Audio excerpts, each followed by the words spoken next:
जय हिंद, नमस्कार। मैं इनके सिंघानिया। दोस्तों, मैं समान अध्ययन के प्रश्न को मैं स्टार्ट कर रहा हूं। जो न्यू बुक है प्लेटफॉर्म की ओर से निकाला गया है 3500 प्लस, उसमें समान ज्ञान का प्रश्न दिया गया है जो एनटीपीसी एग्जाम 2021 में पूछे गए सारे प्रश्नों का कंप्लीट बुक है। तो देखिएगा यहाँ पर ये सेट 1 है और सेट 1 जो होने वाला है यह 28/12/2020 के ये फर्स्ट शिफ्ट का है। तो देखिए इसमें सबसे पहले यहाँ पे समान विज्ञान का प्रश्न यहाँ पे दिया गया है। समान विज्ञान का पहला प्रश्न है यह। दोस्तों, आपसे रिक्वेस्ट है कि आप लोग अभी तक चैनल को सब्सक्राइब नहीं किए हैं तो सब्सक्राइब करके आप लोग इस फैमिली से जुड़ जाएं और इस वीडियो को लाइक एंड शेयर भी कर दीजिएगा। और इसका पीडीएफ फाइल आपको बिल्कुल फ्री मिल जाएगा टेलीग्राम पर, तो आप लोग वहां से ज्वाइन भी हो जाइएगा। यह प्रश्न है, किसी पदार्थ की मात्रा को मापने के लिए निम्नलिखित में से किस इकाई का उपयोग किया जाता है? तो मोल का करते हैं। किसी भी पदार्थ की मात्रा को मापने के लिए मोल का यूज होता है। 1 मोल बराबर 6.0222 गुना 10⁻23 परमाणु अणु आयन होता है। इसको भी आपको ध्यान रखना है। इसको अवोगाद्रो संख्या भी कहा जाता है। अगला प्रश्न आपके सामने ये रहा। अगला प्रश्न है, निम्नलिखित में से कौन सा डीआरडीओ द्वारा विकसित एक मल्टी बैरल रॉकेट सिस्टम है? तो यह दोस्तों पिनाका है। पिनाका एक प्रकार का मल्टी बैरल रॉकेट सिस्टम है। इसको डीआरडीओ ने विकसित किया है।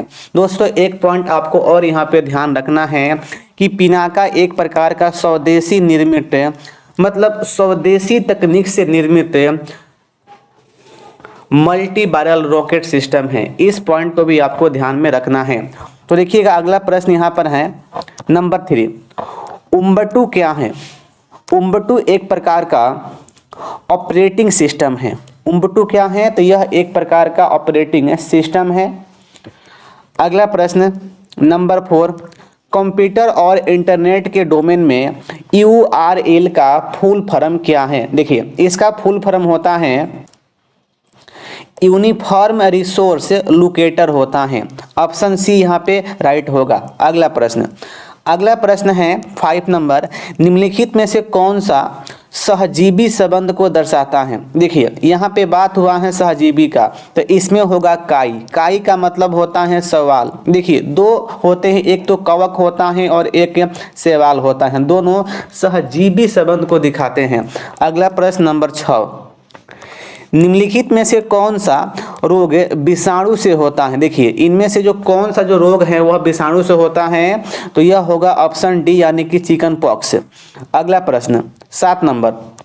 निम्नलिखित में से किस माध्यम में से ध्वनि नहीं जा सकती है? ये आपको बताना है कि किस माध्यम में से जो ध्वनि है वह नहीं जा सकती है।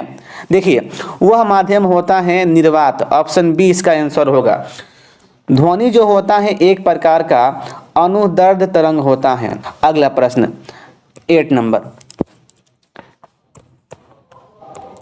8 नंबर है कि सेरीकल्चर शब्द निम्नलिखित में से किससे संबंधित है? देखिए यहाँ पर बात हुआ है सेरीकल्चर का, तो सेरी रेशा ये होगा रेशम की खेती। Option B. अगला प्रश्न है कि यदि किसी व्यक्ति का द्रव्यमान पृथ्वी की सतह पर 60 केजी है तो चंद्रमा की सतह पर उस व्यक्ति का द्रव्यमान कितना होगा? देखिए यहाँ पर बात हुआ है मास का। मास मतलब द्रव्यमान। द्रव्यमान कितना है? 60 केजी है। एक पॉइंट को आप हमेशा ध्यान में रखेंगे कि जो मास होता है हर एक स्थान पर सेम होता है, लेकिन जो वेट होता है उसे कहा जाता है भार। तो जो भार होता है वह हर एक स्थान पर सेम नहीं होता है, लेकिन यहाँ पर बात हुआ है द्रव्यमान का, इसलिए चंद्रमा पर भी जो द्रव्यमान होगा वह 60 केजी ही होगा, यानी कि ऑप्शन सी यहाँ पर राइट होगा। अच्छा, मैं आपसे बोल दूँ कि पृथ्वी के सतह पर यदि भार 60 केजी है तो चंद्रमा के सतह पर भार कितना होगा? तो देखिए ये 60 का 1/6 होता है, काटेंगे तो यहाँ पर 10 केजी हो जाएगा। क्लियर। अगला प्रश्न पूछा गया है, कंप्यूटर के किस भाग को उसका मस्तिष्क कहा जाता है? कंप्यूटर के किस भाग को उसका मस्तिष्क कहा जाता है? तो यह होगा सीपीयू। अब मैं आ रहा हूँ यहाँ पे, देखिएगा यहाँ पे समान अध्ययन पर, और यह प्रश्न है निम्नलिखित में से कौन सा जो राज्य है पूर्वोत्तर भारत के 7 सिस्टर राज्यों का सदस्य नहीं है, तो वह इसमें सिक्किम हो जाएगा। अगला प्रश्न है 12 नंबर, किस सिख गुरु ने खालसा पंथ की स्थापना की थी। देखिए यहाँ पर बात हुआ है खालसा पंथ की, तो इसका स्थापना किए थे डी यहाँ पर होगा श्री गुरु गोविंद सिंह। अगला प्रश्न है कि सबरीमाला मंदिर कहाँ पर स्थित है। देखिए यह जो मंदिर है यह स्थित है केरला में, ऑप्शन ए। अगला प्रश्न है निम्नलिखित में से कौन सा स्मारक दिल्ली में स्थित नहीं है। आपको बताना है कि जो कौन सा स्मारक है वह दिल्ली में स्थित नहीं है। यहाँ पर भाई कौन कौन स्मारक जो दिया गया है जो दिल्ली में है। देखिए ऑप्शन ए में दिया गया है अलाई दरवाज़ा, ये दिल्ली में है। ऑप्शन सी में इंडिया गेट, ये भी दिल्ली में है। हुमायूं का मकबरा, ये भी दिल्ली में है। लेकिन ऑप्शन बी जो है यह बुलंद दरवाज़ा, यह दिल्ली में नहीं है। यह यूपी के आगरा के अंतर्गत फतेहपुर सिकरी में है, जिसको अकबर ने बनाया था गुजरात जीतने के खुशी में। अगला प्रश्न है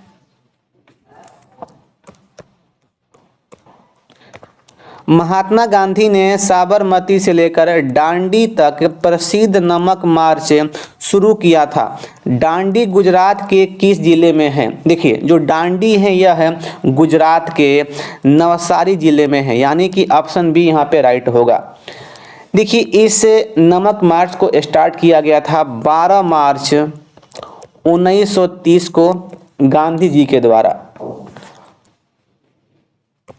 अगला प्रश्न, स्वराज मेरा जन्म सिद्ध अधिकार है और मैं इसे लेकर रहूंगा, यह किसने कहा था। प्रश्न है कि स्वराज मेरा जन्म सिद्ध अधिकार है और मैं इसे लेकर रहूंगा, यह किसने कहा था। तो यह कहे थे, ऑप्शन सी होगा, बाल गंगाधर तिलक ने। अगला प्रश्न, 1 अप्रैल 2019 से किन 2 बैंकों को बैंक ऑफ बड़ौदा में विलय कर दिया गया है। तो यह 2 बैंक हैं, पहला विजया बैंक और यहाँ पे देना बैंक है, ऑप्शन सी। अगला प्रश्न, भारत में केंद्रीय आलू अनुसंधान संस्थान CPRI कहाँ स्थित है। देखिए यहाँ पर बात हुआ है आलू कहाँ खाएंगे, शिमला में। शिमला कहाँ पर है, HP, ऑप्शन ए। अगला प्रश्न है निम्नलिखित में से कौन सा देश बिम्स्टेक्स का मेंबर नहीं है। आपको बताना है कि जो कौन सा देश है वह बिम्स्टेक्स का मेंबर नहीं है। यहाँ पर होगा ऑप्शन डी, यानी कि मालदीव। देखिए बिम्स्टेक्स का टोटल 8 देश मेंबर हैं, जिनमें मालदीव यहाँ पे नहीं है। अगला प्रश्न है 20 नंबर, प्रार्थना समाज के संस्थापक कौन थे। तो यह थे आत्माराम पांडुरंग, ऑप्शन बी। अगला प्रश्न है इनमें से दक्षिण अमेरिका के कौन से 2 देश स्थल रुद्ध हैं। देखिए 2 देश हैं, एक तो पराग्वे हैं और एक बोल्विया है, ऑप्शन ए जाएगा इसका। अगला प्रश्न है 22 नंबर, किस भारतीय राज्य की मुख्य भूमि की तट रेखा सबसे लंबी है, सबसे लंबी वाला। देखिए तो ये होगा गुजरात का, ऑप्शन डी। लेकिन भाई सबसे छोटी कौन होगा, तो गोवा हो जाएगा, गोवा वाला बीच। अगला प्रश्न, देखिए अगला प्रश्न है यहाँ पर, ये निम्नलिखित में से कौन सा दर्रा श्रीनगर और लेह को जोड़ता है। देखिए कौन सा जो दर्रा है वह श्रीनगर और लेह को जोड़ता है, तो वह दर्रा है जो जिला दर्रा, ऑप्शन ए। अगला प्रश्न है 24 नंबर, महारत्न केंद्रीय सार्वजनिक क्षेत्रक उपकरणों की सूची में निम्नलिखित में से कौन सी कंपनी शामिल है। यानी कि आपको बताना है कि जो कौन सी कंपनी है वह महारत्न कंपनी है। तो देखिए यहाँ पर होगा ऑप्शन डी, यहाँ पर कोल इंडिया लिमिटेड। इसका स्थापना हुआ था 1975 में। अगला प्रश्न है कि भारत के किन 2 शहरों के बीच पहली semi high speed train Vande Mataram express चलती है। देखिए यह चलती थी नई दिल्ली से बनारसी जंक्शन के बीच। अगला प्रश्न है 26 नंबर, चित्रकला की पटचित्र शैली निम्नलिखित में से किस राज्य की सबसे पुरानी और लोकप्रिय कला है। आपको ये बताना। देखिएगा यहाँ पर बात हुआ है चित्रकला का, यह उड़ीसा का यहाँ पे हो जाएगा ऑप्शन ए। अगला प्रश्न 27 नंबर, निम्नलिखित में से कौन सा भारत के सबसे युवा राष्ट्रपति थे? सबसे युवा राष्ट्रपति कौन थे? तो यह थे श्री नीलम संजीव रेड्डी, ऑप्शन ए। अगला प्रश्न है 28 नंबर,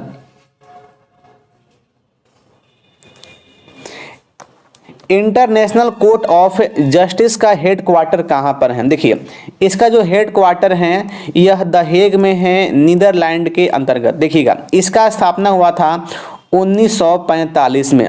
अगला प्रश्न है 29 नंबर कि गोबी जो मरुस्थल हैं निम्नलिखित में से किस महाद्वीप में स्थित हैं? देखिए यह जो मरुस्थल हैं यह एशिया महाद्वीप में स्थित हैं, लेकिन देखिए यह जो पड़ता है कहाँ कहाँ, तो यह मंगोलिया और चीन देश के में फैला हुआ है। अगला प्रश्न यहाँ पर है 30 नंबर कि राजतरंगिणी के लेखक कौन हैं? तो देखिए यह जो है कलहड़, ऑप्शन डी यहाँ पे होगा। देखिए इस बुक में जम्मू कश्मीर के इतिहास को लिखा गया है।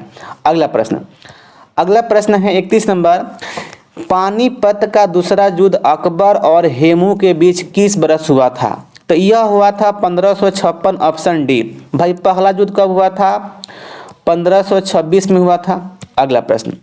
अगला प्रश्न है निम्नलिखित में से कौन सा देश संयुक्त राष्ट्र सुरक्षा परिषद का अस्थायी मेंबर नहीं है? देखिए 5 देश अस्थायी मेंबर हैं, जिनमें से इस ऑप्शन में दिया गया है जापान जो नहीं है। अगला प्रश्न 33 नंबर, लोकसभा के सदस्यों की अधिकतम संख्या कितनी है? देखिए मैक्सिमम जो संख्या होता है वह 552 होता है। तो इस प्रकार से हम लोग इस सेट के सारे प्रश्न को यहाँ पे पढ़ लिए हैं। अब दोस्तों मैं आ रहा हूँ यहाँ पर सेट नंबर 2 पर, और यह जो सेट नंबर 2 है 28/12/2020 का सेकेंड शिफ्ट का होने वाला है ये पेपर हैं। तो आइए आते हैं साइंस पर। साइंस का पहला प्रश्न आपके सामने रहने वाला है। यह प्रश्न है निम्न में से कौन कंप्यूटर में सहायक मेमोरी या सेकेंडरी मेमोरी का हिस्सा नहीं है?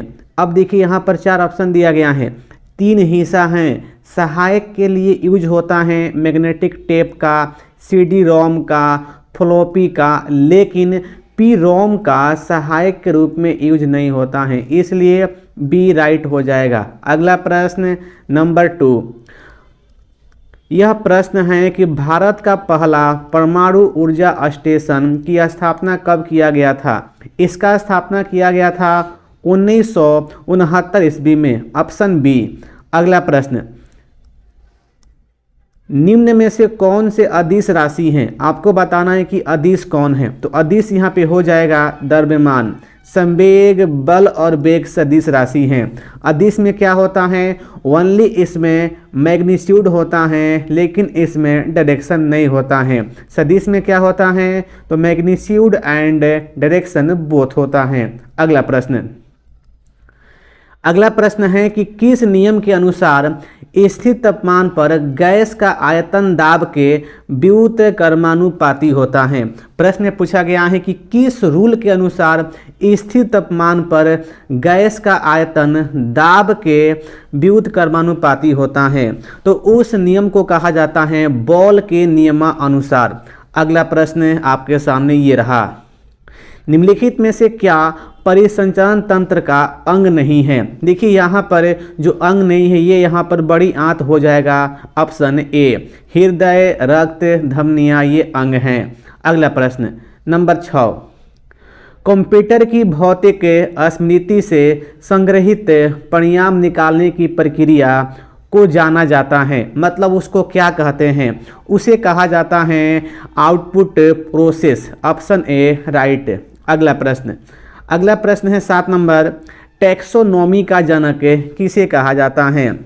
तो इसका उत्तर होगा कार्ल लिनियस को। अगला प्रश्न 8 नंबर, सापेक्षता का सिद्धांत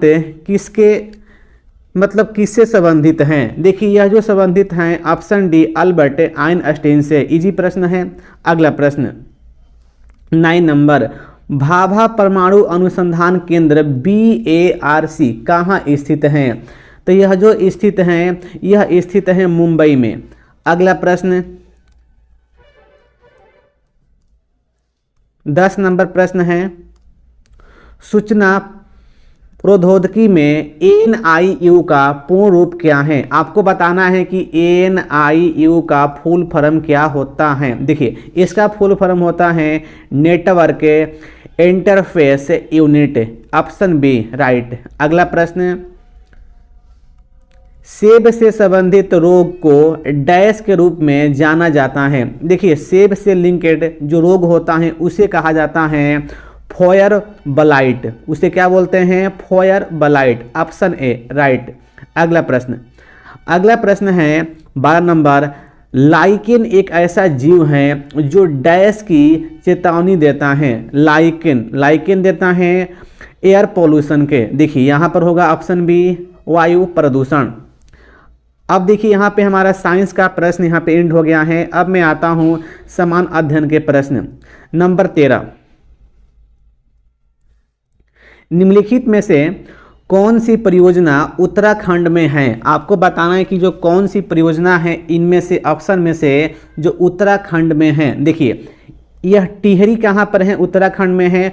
कोयना नहीं है, शरावती ये भी नहीं है, चमेरा ये भी नहीं है, तो ऑप्शन ए टिहरी हो जाएगा। अगला प्रश्न है, जो तिरंगा झंडा स्टुटगार्ट में मैडम कामा ने फहराया था उसे चोरी छिपे ब्रिटिश भारत में कौन लाया था? देखिए यह बहुत अच्छा प्रश्न है। यहाँ पर पूछा गया है कि जो तिरंगा झंडा स्टुटगार्ट में मैडम कामा ने फहराया था उसको चोरी छुपे ब्रिटिश भारत में कौन लाया था? तो इसका उत्तर यहाँ पे हो जाएगा इंदुलाल याग्निक। आपको याद करना है इंदुलाल याग्निक। अगला प्रश्न है 15 नंबर, भारत के संविधान में निम्नलिखित में से कौन से संविधान संशोधन में नागरिक के मौलिक कर्तव्यों को शामिल किया गया है? तो यह जो संशोधन था उसका नाम है 42वें संवैधानिक संशोधन अधिनियम, ऑप्शन सी राइट। अगला प्रश्न है, इनमें से कौन सा पुरस्कार केवल संगीत से संबंधित हैं? आपको बताना है कि कौन सा जो पुरस्कार हैं वह संगीत से संबंधित हैं। देखिए संगीत, अयो हनी सिंह भाई, कौन यहाँ पे होगा? डी। अगला प्रश्न है, भारत में राष्ट्रीय आय की गणना का पहला प्रयास किसने किया था? देखिए यह थे दादा भाई नौरोजी, ऑप्शन बी। अगला प्रश्न 18 नंबर है, सूर्य का चमकता हुआ सतह क्या कहलाता है? आपको बताना है कि सूर्य का जो चमकता हुआ सरफेस होता है उसे क्या कहा जाता है? तो उसे कहा जाता है, ऑप्शन बी होगा फोटोस्फीयर। अगला प्रश्न, मोपला विद्रोह किन वर्षों के बीच हुआ था? देखिए जो मोपला विद्रोह है यह हुआ था 1921 से 1922 के बीच, ऑप्शन सी यहाँ पे राइट हो जाएगा। अगला प्रश्न, भारत सरकार ने इंद्रधनुष फ्रेमवर्क कार्यक्रम की शुरुआत किस लिए की थी? देखिए यहाँ पे बात हो रहा है इंद्रधनुष। तो देखिए इंद्रधनुष का स्टार्ट किया गया था इसको सार्वजनिक क्षेत्रों के बैंकों का पुनरुद्धारण करने के लिए, ऑप्शन डी यहाँ पर राइट हो जाएगा। अगला प्रश्न 21 नंबर, एन डैश की मुद्रा है। आपको बताना है कि जो एन है यह किस देश का करेंसी है? तो यह हो जाएगा जापान का, ऑप्शन बी। अगला प्रश्न है 22 नंबर, किसने ईस्ट इंडिया कंपनी के खिलाफ प्लासी का युद्ध लड़ा था? ये आपको बताना है कि किसने ईस्ट इंडिया कंपनी के खिलाफ प्लासी का युद्ध लड़ा था? तो यह होंगे सिराजुद्दौला, ऑप्शन बी। अगला प्रश्न है 23 नंबर, कौन से राष्ट्र ने 5 बार कॉमनवेल्थ गेम्स की मेजबानी की है? 5 बार, तो ऑस्ट्रेलिया, ए से ऑस्ट्रेलिया, ऑप्शन ए यहाँ पर जाएगा ऑस्ट्रेलिया। अगला प्रश्न, शहीद अकादमी का मुख्यालय कहाँ पर है? देखिए शहीद अकादमी का जो मुख्यालय है यह नई दिल्ली के अंदर है, ऑप्शन बी। अगला प्रश्न है, प्रसिद्ध गोल गुंबद कहाँ स्थित हैं? आपको बताना है कि जो प्रसिद्ध गोल गुंबद हैं यह कहाँ पर स्थित हैं? तो यह स्थित हैं कर्नाटक में, ऑप्शन सी। अगला प्रश्न है 26 नंबर, जलियांवाला बाग नरसंहार किस तिथि को हुआ था? बहुत इजी प्रश्न है, बच्चा वाला प्रश्न है, ऑप्शन बी 13 अप्रैल 1919। अगला प्रश्न, जलियांवाला बाग नरसंहार किस वायसराय के कार्यकाल में हुआ था? ये आपको बताना है। देखिए, तो उस टाइम जो वायसराय थे उनका नाम था लॉर्ड चेम्सफोर्ड, ऑप्शन बी। अगला प्रश्न, अगला प्रश्न है 28 नंबर, निम्न में से उर्वरक क्रांति से कौन सा रंग संबंधित है? आपको बताना है कि उर्वरक क्रांति से कौन सा रंग संबंधित है। देखिए, यहाँ पे बात हो रहा है उर्वरक क्रांति का, तो उर्वरक तो यहाँ पे होगा भूरा, ऑप्शन बी। अगला प्रश्न 29 नंबर, पृथ्वी ग्रह का वह क्षेत्र जहां जीवन मौजूद है उसे क्या कहा जाता है? देखिए, आपको बताना है कि पृथ्वी ग्रह का वह क्षेत्र जहां पर जीवन मौजूद है उसे क्या बोलते हैं? तो उसे कहा जाता है जयमंडल, ऑप्शन ए। अगला प्रश्न देखिए यहाँ पर है कि निम्नलिखित में से कौन से राज्य में विधान परिषद हैं? देखिए, ये जो विधान परिषद है यह इसमें से ऑप्शन में से आंध्र प्रदेश में है, एपी में, ठीक है, लेकिन हिमाचल में नहीं है, असम में भी नहीं है और यहाँ पे एमपी में भी नहीं है। अगला प्रश्न, अगला प्रश्न है 31 नंबर कि संयुक्त राष्ट्र सुरक्षा परिषद का मुख्यालय कहाँ स्थित है? तो इसका जो मुख्यालय है न्यूयॉर्क के अंदर है और यह यूएसए में। अगला प्रश्न है 32 number, net national product NNP क्या है? आपको बताना है कि एनएनपी बराबर क्या होता है। आपके सामने ऑप्शन यह है, देखिएगा यहाँ पर जो सही होने वाला है ऑप्शन यहाँ पे सी होगा। एनएनपी बराबर जीएनपी माइनस डिप्रेसिएशन होने वाला है, मूल्यह्रास, ऑप्शन सी। अगला प्रश्न है 33 नंबर है, भारत की संविधान सभा का विचार पहली बार किसने दिया था? आपको बताना है कि भारत के संविधान सभा का जो विचार है पहली बार किसने दिया था? तो यह दिए थे एम.एन. राय, ऑप्शन बी। अगला प्रश्न है, इनमें से कौन सा प्रसिद्ध संतूर वादक है? आपको बताना है कि जो कौन से हैं वह संतूर वादक हैं। तो यहाँ पर यह हो जाएगा शिव कुमार शर्मा, ऑप्शन सी। अगला प्रश्न है 35 नंबर, 49वीं समांतर जो रेखा है किन देशों के बीच में है? देखिए, इसका उत्तर यहाँ पे होने वाला है, देखिए 49वीं है तो यह होगा option C, America and Canada. तो इस प्रकार से यह सेट नंबर जो 2 हैं ये भी एंड हो गया है। अब मैं आ रहा हूँ सेट नंबर 3 पर। अब देखिए दोस्तों, अगला जो सेट है सेट नंबर 3 है और इस सेट में 29/12/2020 के फर्स्ट शिफ्ट का प्रश्न यहाँ पे दिया गया है। आते हैं समान विज्ञान पर। देखिए, पहला प्रश्न है, निम्न में से किस रक्त समूह वाले लोगों को सार्वभौमिक के प्राप्तकर्ता माना जाता है? तो ये होगा AB+, ऑप्शन बी AB+। अगला प्रश्न है, रॉबर्ट हुक ने डैश की खोज की? इजी प्रश्न है, ऑप्शन ए कोशिका हो जाएगा। अगला प्रश्न नंबर 3, थूम्बा को डैश की उपस्थिति के कारण रॉकेट लॉन्च के लिए आदर्श स्थल के रूप में चुना गया था। आपको बताना है कि थूम्बा में भाई क्या हैं।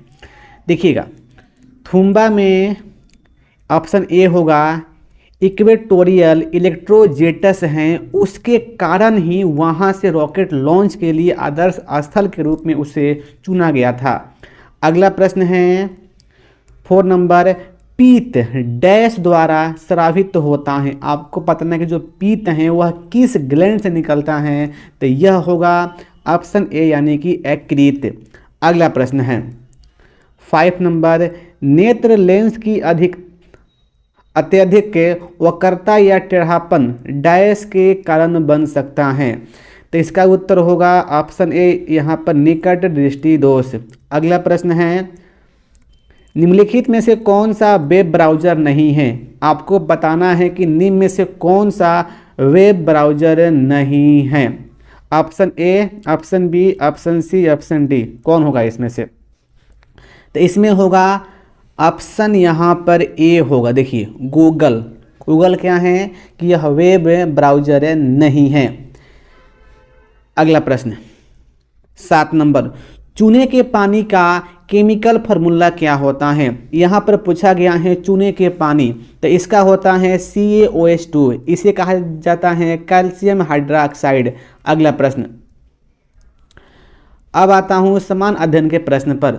8 नंबर प्रश्न है, यूनेस्को द्वारा सांची स्तूप को विश्व धरोहर कब स्थल के रूप में शामिल किया गया था? ये आपको बताना है।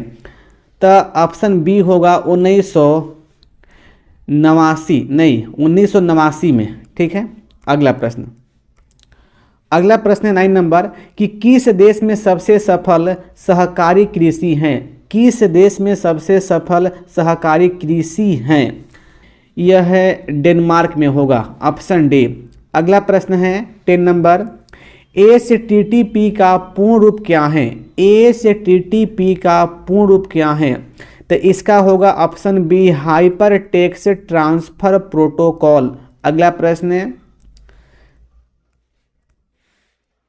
कांग्रेस के किस अधिवेशन में स्वराज की प्राप्ति का आह्वान किया गया था? कांग्रेस के किस अधिवेशन में स्वराज की प्राप्ति का आह्वान किया गया था? तो इसका आंसर होगा 1906 ईस्वी में। अगला प्रश्न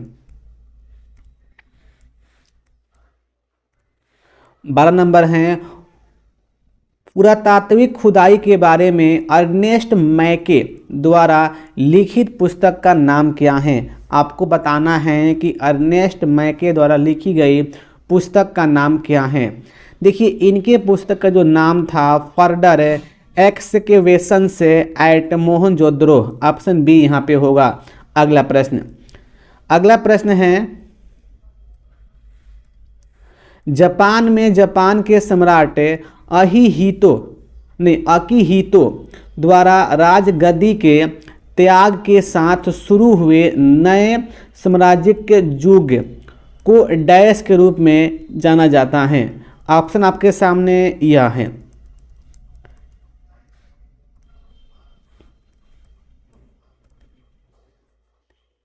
इस युग को कहा जाता है रीवा युग, ऑप्शन यहाँ पे सी होगा। अगला प्रश्न है, भारत की पहली सुपर फास्ट ट्रेन का नाम क्या है? तो देखिए इसका नाम है, ऑप्शन डी होगा, डेक्कन क्वीन। अगला प्रश्न, किस प्रसिद्ध लेखिका ने माधविकुट्टी उपनाम का इस्तेमाल किया है? आपको बताना है कि किस प्रसिद्ध लेखिका ने माधविकुट्टी उपनाम का इस्तेमाल किया है। तो इसका आंसर होगा ऑप्शन ए, कमला दास। अगला प्रश्न है, संसद आदर्श ग्राम योजना के प्रेरणा स्रोत कौन है? ऑप्शन सी होगा, महात्मा गांधी। अगला प्रश्न है, इनमें से भारत के किस वायसराय ने निर्वाचित स्थानीय सरकारी निकायों के सृजन की पहल की थी? तो इसका उत्तर होने वाला है लॉर्ड रिपन, ऑप्शन ए। अगला प्रश्न है, रूर क्षेत्र डैश का सबसे महत्वपूर्ण औद्योगिक क्षेत्र है? आपको बताना है कि रूर क्षेत्र डैश का सबसे महत्वपूर्ण औद्योगिक क्षेत्र है, क्या होगा? देखिए जर्मनी का, ऑप्शन बी होगा। अगला प्रश्न है, जीएसटी किस तरह का कर है? इजी प्रश्न। देखिए 19 नंबर, तो यहाँ पे होगा अप्रत्यक्ष कर है। अगला प्रश्न है, भारतीय संविधान में स्वतंत्रता, समानता और बंधुत्व की अवधारणाएं किस देश से ग्रहण की गई थी? तो देखिए इसको एडॉप्ट किया गया था फ्रांस देश से, ऑप्शन बी होगा। अगला प्रश्न है 21 नंबर, 1857 के विद्रोह के दौरान भारत में ब्रिटिश महिलाओं को समर्पित एक पेंटिंग इन मेमोरियल किसने बनाई थी? इन मेमोरियल जो पेंटिंग है इसको किसने बनाई थी? तो देखिए यह बनाई थी, ऑप्शन डी होगा, जोसेफ नोएल पैटन। अगला प्रश्न 22 नंबर, भारत का पहला सुपर कंप्यूटर कौन सा है? तो यह होगा परम 8000, ऑप्शन ए। अगला प्रश्न है 23 नंबर, चिश्ती सिलसिला के सबसे महत्वपूर्ण शिक्षकों में से एक शेख मोइनुद्दीन चिश्ती की दरगाह डैश में स्थित है। तो इसका आंसर होने वाला है ऑप्शन बी, अजमेर, राजस्थान। अगला प्रश्न 24 नंबर, भारत का संविधान दिवस किस दिन को मनाया जाता है? तो 26 नवंबर, ऑप्शन डी। अगला प्रश्न है, भारतीय राष्ट्रीय कांग्रेस का गठन किसने किया था? तो यह किए थे ए ओम होम, ऑप्शन डी होगा। अगला प्रश्न है 26 नंबर, इनमें से कौन सी भारत की सबसे ऊंची चोटी है? भारत की सबसे ऊंची चोटी कौन है? तो कंचनजंगा, ऑप्शन ए होगा। अगला प्रश्न है 27 नंबर, निम्नलिखित में से कौन सा एक बाघ संरक्षित है? देखिए बाघ संरक्षित हैं, आपको ये बताना है। तो इसका आंसर होने वाला है 27 का ये बी होगा, जिम कॉर्बेट नेशनल पार्क। ये कहाँ पड़ता है? तो यह उत्तराखंड में पड़ता है। अगला प्रश्न है,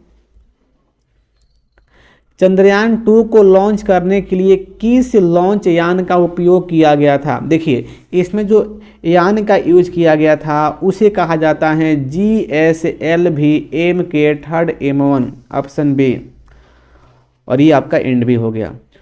दोस्तों हम लोग इस प्रकार से इस सेशन में 1 से लेकर 3 तक सेट को कंप्लीट कर चुके हैं। और अगला सेशन में मैं चाहूँगा कि मास्टर वीडियो के साथ में आपको 10-10 सेट में एक साथ में करवाऊँ, या 2 घंटे का हो या एक ही मास्टर वीडियो में मैं पूरा में कंप्लीट करवा दूँ बहुत जल्द। तो बस आज के लिए इतना ही, फिर मिलते हैं अगले सेशन में। जय हिंद, वंदे मातरम। भाई इस वीडियो को लाइक करिएगा, इसको शेयर भी कर दीजिएगा।